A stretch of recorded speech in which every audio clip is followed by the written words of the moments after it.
يلا بينا نلف طرحة النهاردة مع بعض. اول حاجة باخد الطرحة بتاعتي وبقفلها من هنا كده بدبوس.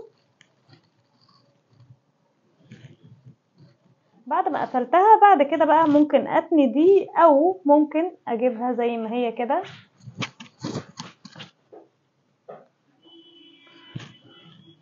واخليها كده، او ممكن اخليها الناحية التانية بحيث ان احنا سايبينها يعني لوز كده وفي نفس الوقت الرقبة مش باينة. بس انا هفضل ان انا اخليها كده، وممكن عشان خاطر ما تضايقنيش ممكن اثبتها من هنا بدبوس. بس طريقة سهلة وبسيطة ومش محتاجة اي افتكاسات خالص.